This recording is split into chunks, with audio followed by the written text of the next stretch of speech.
유럽연합 EU가 북한의 탄도미사일 개발에 관여한 북한 인사 8명과 중국 유조선 등 기관 4곳을 전격 제재했습니다.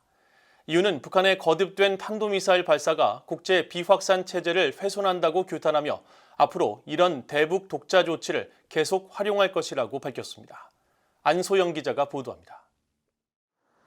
유럽연합 EU 이사회가 12일 북한 국적자 8명과 기관 4곳에 대해 자금 동결과 여행 제한 등의 제재를 가한다고 발표했습니다. 지난 4월 이후 8개월 만에 나온 EU의 대북 독자 제재입니다.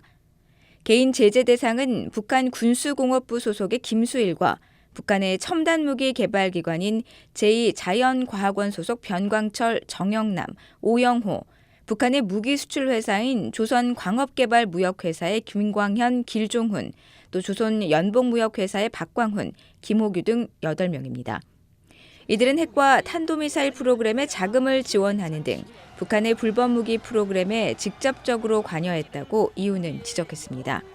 특히 이 중 김수일은 2016년부터 군수공업부의 베트남 주재 요원으로 활동하면서 북한 원자재 수출입 등을 통해 외화벌이를 함으로써 북한의 핵과 탄도미사일 프로그램 자금 관련 활동에 책임이 있다고 밝혔습니다. 또 오영호는 러시아 모스크바에서 활동하면서 북한의 미사일 개발을 주도하는 것으로 알려진 제2자연과학원과 직접 연관이 있다고 제재 이유를 설명했습니다.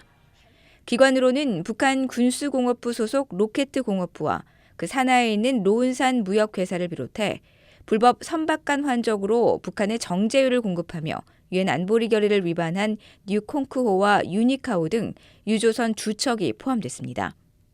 유럽연합은 북한이 올해 대륙간 탄도미사일 ICBM을 포함해 적어도 63차례의 탄도미사일을 발사하며 유엔 안보리 관련 결의를 명백히 위반한 점을 고려해 제재를 단행하게 됐다고 설명했습니다. 또 북한의 불법 미사일 발사가 급증하고 국제적 비확산 체제가 지속해서 훼손되는 데 대해 규탄한다고 밝히고 북한의 국제법상 의무를 준수할 것과 관련 당사국과의 대화 재개를 촉구했습니다. 그러면서 EU는 앞으로도 이 같은 독자 제재 조치를 계속 유지해 나갈 것이라는 점도 분명히 있습니다.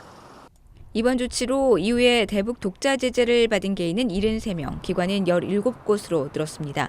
이날 새롭게 추가된 대상은 이미 대부분 미국과 한국의 독자 제재 명단에 포함된 인물이나 기관들입니다. BOA 뉴스 안소영입니다.